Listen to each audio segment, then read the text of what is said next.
조선시대 벼슬놀이 게임, 승경도 게임! 조선의 도련님들이 보드게임을 하고 있어요. 어떤 게임이길래 저렇게 재미있어 할까요? 저 게임은 승경도 게임이에요. 승경도 게임이 어떤 게임인지 알아보기 위해서 먼저 마법 천자문을 열어볼까요? 오를승, 벼슬경, 그림도, 도표도.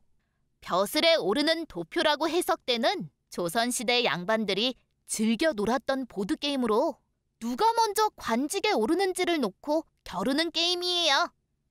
윤목을 굴려서 나오는 숫자만큼 게임말을 옮겨가는 게임으로 각 칸에는 조선시대 관직이 적혀 있어요. 생각날기에서 출시한 승경도 앞면을 보면 가운데 부분은 중앙행정조직의 관직, 테두리 부분은 지방행정조직의 관직으로 되어 있어요.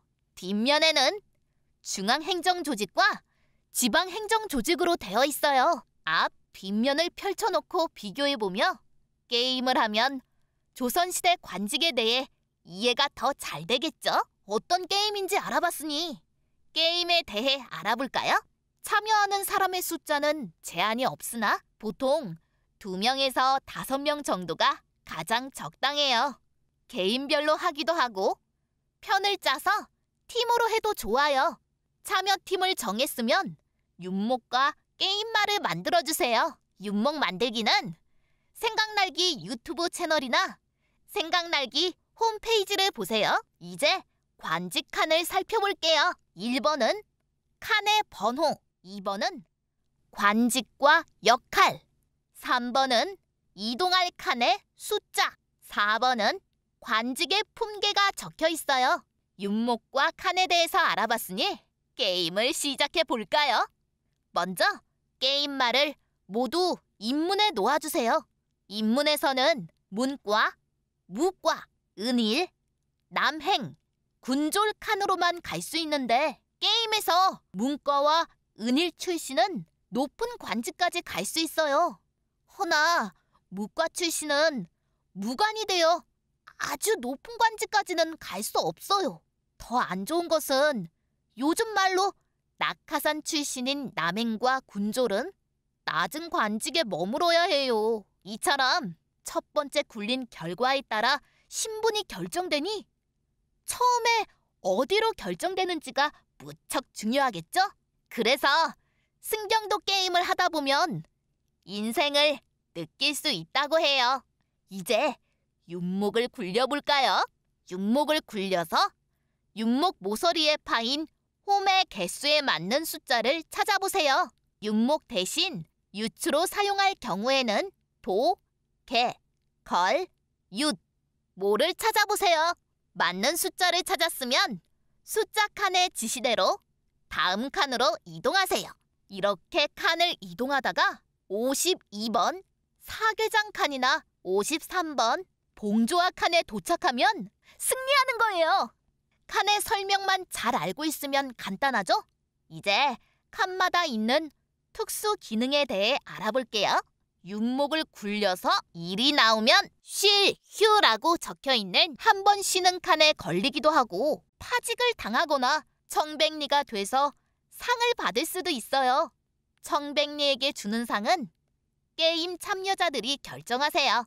또 신분을 바꿀 수 있는 기회를 얻기도 해요. 예를 들어 문관이 무관, 무관이 문관이 되는 등 출신 성분이 바뀔 수 있어요.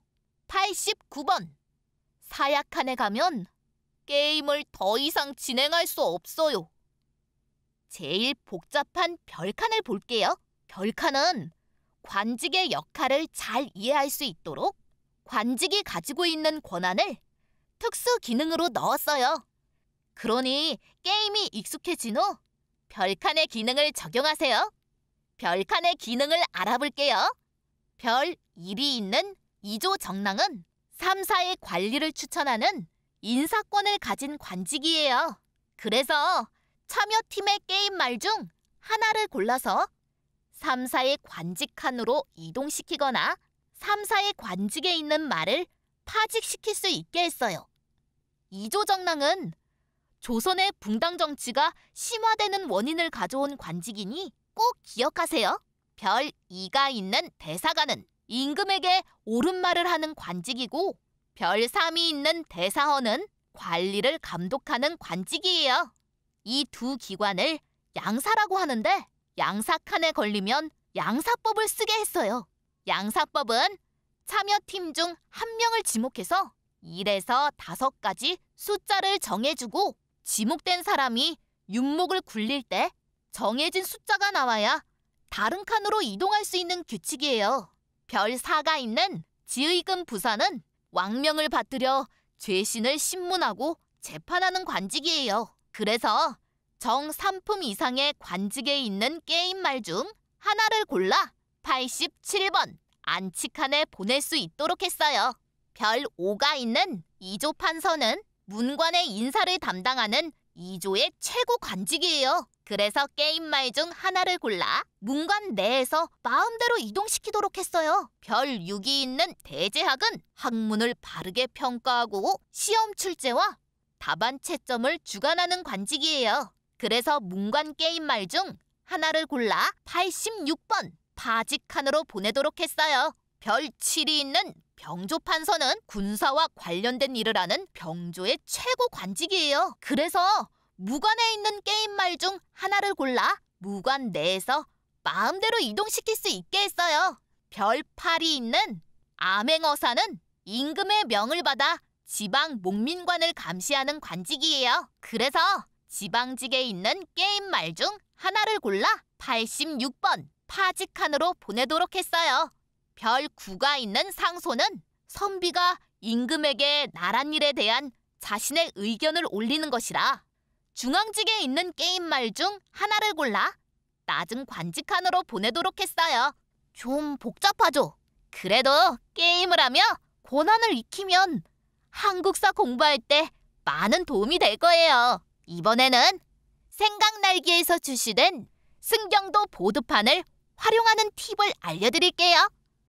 먼저 앞면에 있는 관직칸을 네모 모양으로 잘라주세요. 그리고 뒷면에 있는 행정조직표에 해당하는 관직을 찾아서 올려놓으세요. 관직을 찾는 과정에서 조선의 중앙행정조직과 지방행정조직에 대해 많이 알게 될 거예요. 이렇게 공부한 후 다시 게임을 진행하면 효과가 아주 좋겠죠? 조선시대로 들어가서 게임을 해볼까요? 조선의 중앙행정조직을 보면 왕과 가까워질수록 관직이 높아지고 중요한 나란 일을 처리해요. 그러니 보드게임을 하면서 어떤 관직이 나오기를 바라나요? 유배 갈까봐 걱정하고 좋은 관직이 나오기를 바라고 있어요. 게임이라도 파직을 당하니 기분이 몹시 상했나 봐요. 어떤 결심을 하나요? 나중에 파직당할 일을 하지 말아야겠다고 결심하네요. 도련님이 형조판서 칸에 갔어요.